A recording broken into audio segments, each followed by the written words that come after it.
नमस्ते प्यारे बच्चों। तो आप लोगों को स्कूल में ये 2 एड ग्रेड अभ्यास पुस्तिकाएँ मिली हैं। इन दोनों एड ग्रेड अभ्यास पुस्तिकाओं में हमारे सभी विषय दिए गए हैं। देखिए इसमें दिया है विज्ञान, गणित और सामाजिक विज्ञान, और दूसरी जो एड ग्रेड है उसमें हमारी हिंदी, अंग्रेजी, संस्कृत दी गई है।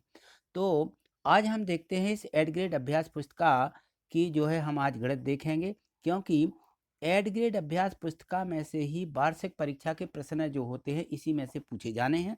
इसलिए हमें इसको अच्छे से समझना है और इस बुक को कंप्लीट कर लेना है। तो देखिए इसे, तो हम देखेंगे अध्याय 1 पूर्णांक। एक बात और बता दूं आपको कि यदि आप चैनल पर नए हैं तो चैनल को सब्सक्राइब करके हमसे जुड़ जाइए, जिससे कि आपको सभी विषय और इसके सभी अध्यायों की वीडियो आप तक पहुंच सकें, आपको मिल सकें। तो देखिए, यदि चैनल सब्सक्राइब नहीं किया होता है तो इस प्रकार से देखिए यह रेड से दिखता रहता है सब्सक्राइब, है ना।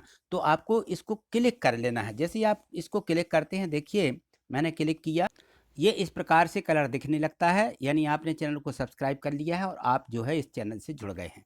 तो आपको जैसे इस चैनल से जुड़ जाते हैं तो सभी वीडियो और सभी नोटिफिकेशन की घंटी रहती है, इसको भी क्लिक कर लेना है, तो आप हमसे जुड़ जाते हैं। और प्रत्येक वीडियो को लाइक करना है, तो ये लाइक का सिंबल बना रहता है, इसको क्लिक कर लेना है।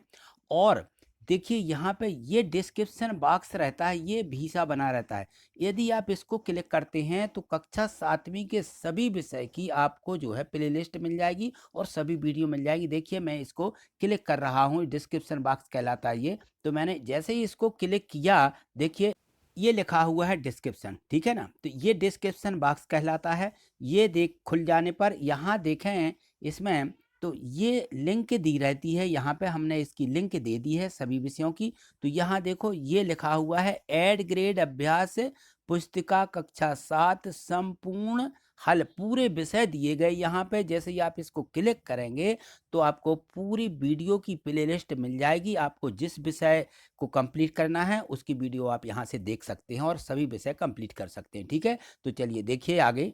तो ये दिया है अध्याय 1 का प्रश्न 1। ऐसा एक ऐसा पूर्णांक युग में लिखिए जिसका योग 3 ऋण 3 हो, जिसका योग ऋण 3 हो। ऐसा हमें एक पूर्णांक लेना है। पूर्णांक तो आप जानते हैं कौन से कहलाते हैं, जिसमें हमारी सभी संख्या होती हैं। शून्य है, धनात्मक सभी संख्या 1 2 3 और ऋणात्मक सभी संख्या ऋण 1 ऋण 2 ऋण 3 और ऐसे अनंत तक दोनों तरफ चली जाती हैं। तो सभी जो धनात्मक ऋणात्मक संख्या और शून्य को मिला करके ये सभी पूर्णांक कहलाते हैं। इनकी परिभाषा भी आपने पिछली कक्षा में पढ़ी होगी।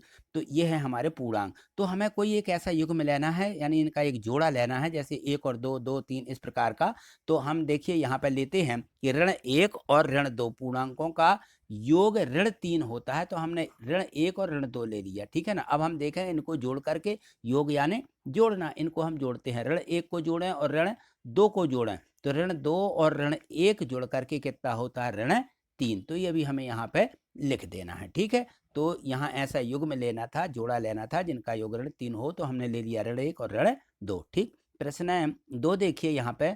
तो प्रश्न 2 दिया गया है कि एक ऋणात्मक पूर्णांक और एक धनात्मक पूर्णांक, दो लेना, एक धनात्मक और एक ऋणात्मक, जिनका अंतर ऋण 8 है। तो हमें इस प्रकार के धनात्मक और ऋणात्मक पूर्णांक लेना है। तो हम देखिए यहाँ पे ले लेते हैं। एक ऋणात्मक पूर्णांक हमने यहाँ ले लिया ऋण 5 और धनात्मक पूर्णांक हमने ले लिया 3, ठीक है ना।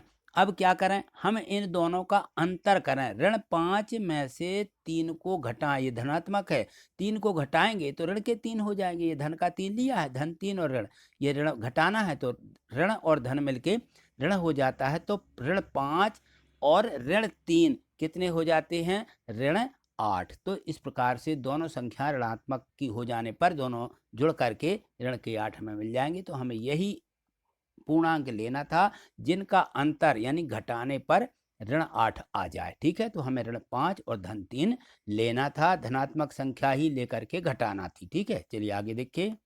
प्रश्न 3 देखिए दिया है कि यदि किसी भी पूर्णांक को ऋण 1 से गुणा किया जाए तो क्या प्राप्त होता है। इस बात का अच्छे से ध्यान रखना है, ये विशेष चीज दी गई है यहाँ पे। यदि किसी भी पूर्णांक को ऋण 1 से गुणा किया जाए तो पूर्णांक का योज्य प्रतिलोम प्राप्त होता है। क्या प्राप्त होता है, योज्य प्रतिलोम यानी इस संख्या का उल्टा योज्य प्रतिलोम कहलाता है। यदि संख्या कोई भी होगी, हम ऋण से गुणा करेंगे तो धन की होगी तो ऋण प्राप्त होगा, ऋण की होगी तो धन, और धन की होगी तो ऋण प्राप्त होगा। उसको बोलते हैं योज्य प्रतिलोम। ठीक। प्रश्न 4 देखिए, मान लीजिए ऋण 42 को 12 से गुणा करना है, तो कीजिए। यहाँ पर जो भी संख्या आएगी दोनों का गुणा करेंगे तो ऋण की संख्या प्राप्त हो जाएगी। तो 12 का 42 में सीधे ही गुणा कर दीजिए। 12 दूनी 24 और 12 चौको 48, हासिल की 2 50 हो जाएगी। तो यह संख्या ऋण की प्राप्त होगी, ऋण 504। ठीक है, चलिए आगे देखिए। यहाँ देखिए प्रश्न 5 दिया गया है कि ज्ञात कीजिए। तो यहाँ 125 में भाग देना है ऋण 25 का। तो 125 में ऋण 25 का भाग देंगे तो 25 पंचे 125, सीधे अपन को भाग दे देना है, ऋण 5 आ जाएगा। ठीक है, वैसे भी भाग लगा सकते हो और सीधे यहाँ से सीधे भी भाग लगा सकते हो। यदि ये समझ में नहीं आ रहा हो तो आप ऐसे इसको काट भी सकते हो, इस प्रकार से लिख करके कि 125 और बटे 25 का लीजिए, 5 से काट दीजिए पहले इसको, 5 25, फिर इसको काटिए आप। यहाँ ये ऋण की संख्या है ना ये। तो यहाँ पे 5 से 5 दूनी 10, 5 25 ही आ जाएंगे। फिर 5 से काट देंगे, 5 एकम 5, 5 पंचे 25, तो 5 मिल गया। यानी 5 किसका मिलेगा? ऋण का, क्योंकि ऋण की संख्या से भाग दिया जा रहा है। तो इस प्रकार से ये ऋण 5 उत्तर आ जाएगा। चलिए छठवां प्रश्न देखिए। दोपहर 12 बजे तापमान 0 से 10 ऊपर था। दोपहर के 12 बजे, दोपहर की बात हो रही है, दोपहर 12 बजे कितना था तापमान? 10 सेंटीग्रेड। यदि आधी रात तक तापमान 2 सेंटीग्रेड प्रति घंटा की दर से कम होता है, तो देखिए दोपहर 12 बजे से रात्रि के 12 बजे, आधी रात यानी 12 बजे, ठीक है ना, तो 12 बजे तक कितना हुआ? 2 सेंटीग्रेड कम हो जाएगा। तो दोपहर के 12 बजे से रात के 12 बजे तक कितने घंटा हो जाएंगे? 12 घंटे हो जाएंगे, है ना। तो पूछा गया है कि किस समय तापमान 0 से 8 सेंटीग्रेड नीचे होगा, और पूछा गया है कि आधी रात को तापमान क्या होगा। आधी रात यानी 12 बजे, रात के 12 बजे आधी रात हो जाएगी। तो 12 बजे तापमान क्या होगा? तो अब देखिए तापमान 1 घंटे में कितना कम हुआ? 2 कम होता है। तो 12 घंटे में कितना कम हो जाएगा? 12 दूनी 24 सेंटीग्रेड कम हो जाएगा। तो आधी रात को तापमान कितना होगा? तो देखिए यहाँ पे दोपहर 12 बजे 10 था ना। तो हम क्या करेंगे? 10 में से 24 घटा देंगे। यहाँ पे 10 में से 24 घटा दिया तो कितना बचा? ऋण का 14 सेंटीग्रेड। आधी रात को तापमान कितना हो जाएगा?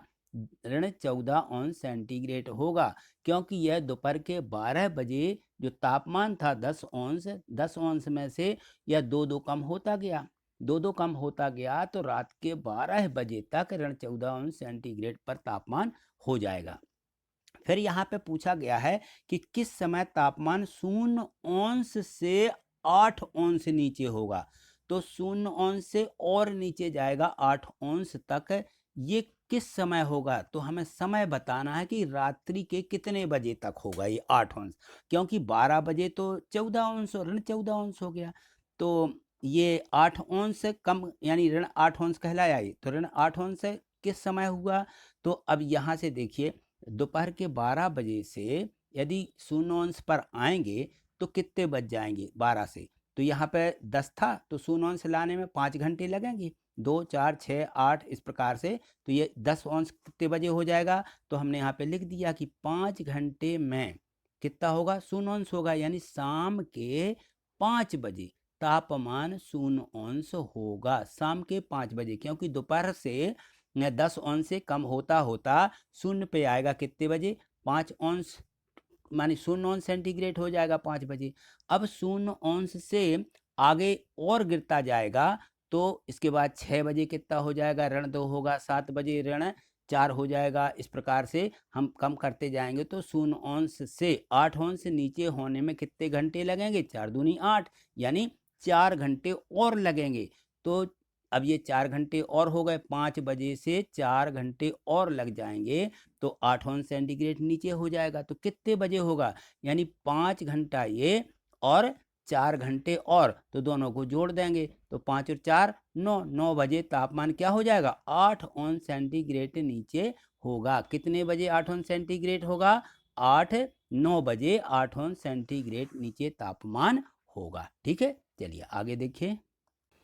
प्रश्न 7 दिया गया है कि मान ज्ञात कीजिए। अब यहाँ देखिए मान ज्ञात करना है 13 भागित, और यहाँ बड़े कोष्टक के अंदर में लिखा हुआ ऋण 2 धन 1 धन 11, ऋण 2 धन 11। तो यहाँ देखिए सीधा मान ज्ञात करना, तो बड़े कोष्टक के अंदर इसके अंदर जो पहले संख्या लिखी, पहले हमें इसको हल कर लेना है।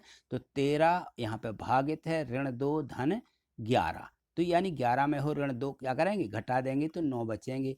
13 भागित 9, 13 भागित 9 यानी 13/9। बस इतना हमें इसका आंसर लिख देना है, यही इसका हल होगा। चलिए आगे देखिए।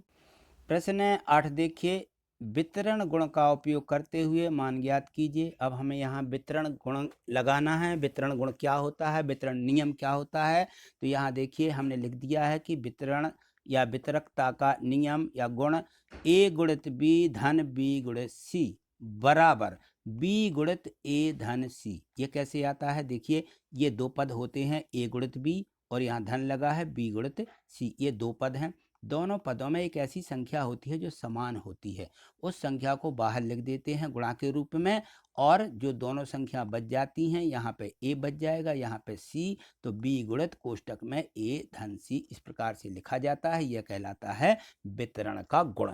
ठीक है ना। तो हमें यहाँ पे जो संख्या दी है इस प्रकार की दी रहेंगी, तो इसको देखिए हमने यहाँ पे लिख दिया, ये कहलाया A, ये कहलाया B धन यहाँ पे B और गुणित यहाँ पे C आ जाएगा। ठीक है ना। तो जो समान संख्या होती है वह B है।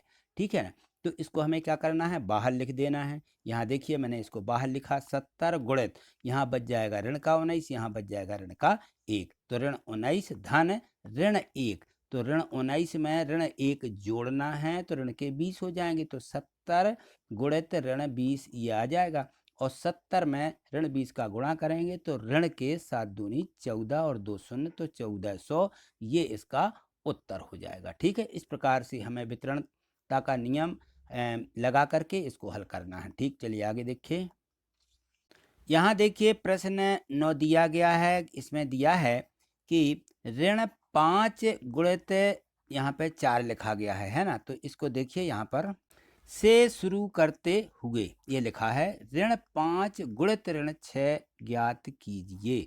यानी हमें यहाँ से बढ़ना है, यानी एक पैटर्न के अनुसार बढ़ना है और यहाँ तक जाना है। तो यहाँ देखिए ऋण 5 गुणित 4 से आगे चलना है और शुरू करते हुए ऋण 5 गुणित ऋण 6 तक जाना है। तो देखिए यहाँ पे ये जो मैंने यहाँ पे लिखा है बिल्कुल वैसे ही पैटर्न के अनुसार, इसको अच्छे से देख लीजिए। आपकी जो गणित टेक्स्ट बुक है उसमें इस प्रकार के और भी प्रश्न दिए गए हैं, तो वो सभी प्रश्न एक दो बार आप लगाएंगे तो समझ में आ जाएगा। यहाँ देखें अच्छे से समझिए इसको, ऋण 5 गुणित 4 यानी कितना होता है, ऋण का 20 होता है। ठीक है ना। तो पहले आप इस तरफ के पैटर्न को समझिए, ऋण 5 गुणित 4, इसको आगे बढ़ाते हुए कहाँ तक जाना, ऋण 6 तक। ऋण 5 ज्यों के त्यों रहेंगे और यहाँ पे 4 की जगह कितने आ जाए, ऋण का 6 आ जाए, तो ये हम 4 से घटते हुए आएंगे। 4 के बाद क्या आएगा, 3 आएगा, 3 के बाद 2 आएगा, 2 के बाद 1 आएगा, 0। इस प्रकार से जो संख्या रेखा रहती है ना, संख्या रेखा के अनुसार इस पर हम क्रम से इस पैटर्न के आधार पर हम बढ़ते जाएंगे। तो यहाँ देखिए ऋण 5 ज्यों का त्यों आएगा और यहाँ गुणित में 4 3 2 1 0, ऋण 1 ऋण 2 ऋण 3 ऋण 4 ऋण 5 और ये ऋण 6, ये आ गए हमारे ऋण 5 गुणित ऋण 6 तक बढ़ना है। ये पैटर्न शुरू करते हुए यहाँ तक जाना था। तो इसका मान यहाँ ये जो आया किस प्रकार से आया, ये भी हमें इसको बताना है। तो देखिए यहाँ पर 5 चौके 20, यानी ये ऋण का धन इस 4 में धन में गुणा होगा, कुछ ऋण के 20 आ जाते हैं, इसमें तो कोई दिक्कत नहीं है। और यहाँ देखिए ऋण 5 गुणित 3, अब हमें इसका पैटर्न बनाना है तो कितना होता है, ऋण का 15 होगा। ऋण 15 को हम इस प्रकार से लिख सकते हैं इसके अनुसार कि ऋण 20 धन 5, यानी कितना होगा, ऋण 20 में से 5 धन के हैं तो घट जाएंगे, कितने मिलेंगे, ऋण के 15 मिलेंगे। तो हमें इसी पैटर्न के अनुसार क्रम से संख्या 20, 20 के बाद ऋण 15 आएंगे ना, यहाँ पे गुणा करेंगे तो ऋण के 10 ऋण के 5, इस प्रकार से संख्या ये घटती हुई आगे जा रही है। तो यहाँ देखिए पैटर्न में हमें आगे इसको लिखना है कि ऋण 20 धन 5, तो यहाँ सभी संख्याओं में आप धन धन कर दीजिए 5, किसमें, जो हमारी यहाँ पे संख्याएं आ रही हैं इनमें हम करते जा रहे हैं। तो ऋण 20 धन 5 लिखेंगे हम यहाँ पर, तो इस पैटर्न के माध्यम से जो बात समझाई जा रही है, पहले आप इसको देख लीजिए, क्रम से आपको लिख देना है, फिर मैं बता रहा हूँ इसको। तो यहाँ सीधे पैटर्न के अनुसार हम इसको लिखते जाएंगे, ठीक है ना। यहाँ पे आ जाएंगे ऋण 15 को ऋण 20 धन 5 लिखेंगे, ऋण 10 को क्या लिखेंगे, ऋण 15 धन 5 लिखेंगे, जिसका मतलब ऋण 10 ही है। इसके बाद इसी पैटर्न को आगे बढ़िए, तो ऋण 5 आएंगे यहाँ पे, तो हमें इसको किस प्रकार से लिखना है, ऋण 10 धन 5 लिख देना, जिसका मतलब है ऋण 10 में से 5 घटाएंगे तो ऋण के 5 मिलेंगे। अब यहाँ देखिए शून्य, तो यहाँ हम क्रम से बढ़ते जा रहे हैं, ऋण 5 धन 5, इसका मतलब हो जाएगा शून्य, ठीक है ना। अब यहाँ पे ऋण 5 की जगह आ जाएगा शून्य, शून्य में 5 जोड़ेंगे तो कितने मिल जाएंगे, ये देखिए यहाँ पे मिल जाएंगे 5, है ना। यदि हम शून्य जोड़ देते हैं, इसी क्रम में हम ऋण के शून्य के बाद अब हम बढ़ेंगे धन 5, धन 5 में 5 जोड़ेंगे तो 10 आ जाएंगे, 10 में 5 जोड़ेंगे तो 15 मिल जाएंगे, 15 में 5 जोड़ेंगे 20 मिल जाएंगे। इस प्रकार से इस पैटर्न को ध्यान में रखते हुए आगे बढ़ते गए हैं। तो यहाँ जो संख्या मिल रही है, यहाँ देखना हमें कि यहाँ पे जब हम दो संख्याओं के ऋण की संख्याओं का आपस में गुणा करते हैं यहाँ के बाद ये पूरे, तो ये धनात्मक संख्या कैसे प्राप्त होती है, इस पैटर्न को यहाँ से समझाया गया है कि ऋण 5 का ऋण 1 में गुणा करें तो ऋण और ऋण मिलके धन कैसे होता है। तो ये जो यहाँ पे पैटर्न बताया गया है, तो इसके अनुसार ये यहाँ पे धन मिल जाता है, ठीक है ना। इसी प्रकार से ये सभी संख्या किसकी प्राप्त हो रही है यहाँ पे, इस पैटर्न में देखिए, यहाँ पे 5 5 कम करते गए सीधे, और कुछ नहीं किया, धन 5 इस तरफ ज्यों के त्यों जोड़े गए हैं। तो ये संख्या हमें सभी धनात्मक संख्या मिल रही, यानी ऋण 5 में ऋण 2 का गुणा करें, धन के 10 मिलेंगे, तो 5 5 10 होंगे, क्योंकि ये पैटर्न के अनुसार संख्या आगे बढ़ रही है। तो यही संख्याएं हमें आगे इसी क्रम में, बिल्कुल ऐसे ही कोई भी पैटर्न आपको दिया गया हो कि इसको बढ़ करके कहाँ तक लिखना है, तो आप इस प्रकार से इन संख्याओं को यहाँ पे लिख सकते हैं, ठीक है। तो इसको इस प्रकार से हमें बता देना कि हम संख्याओं को आगे लिखेंगे, तो ऋण 5 गुणित ऋण 6 करें तो आएगा 30, और हम 25 में 5 जोड़ते हुए पैटर्न बता रहा है कि दो संख्याओं के ऋणात्मक संख्याओं का गुणा ये धन 30 आएगा। और कैसे आता है ये पूरा यहाँ पे देखिए पैटर्न समझा दिया गया है, ठीक है। चलिए आगे देखिए, यहाँ देखिए प्रश्न 10 दिया गया है, इसको ध्यान से पढ़िए और इसके आधार पर हमें इन प्रश्नों के उत्तर भी लिखना है।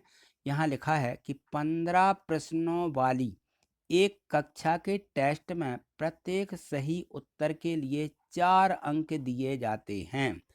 15 प्रश्न उस टेस्ट में पूछे गए हैं और सही निकलेंगे 15 प्रश्न, तो एक प्रश्न पे 4 अंक दिए जाएंगे, और प्रत्येक गलत उत्तर के लिए यदि उत्तर गलत निकलता है तो ऋण 2 अंक दिए जाएंगे।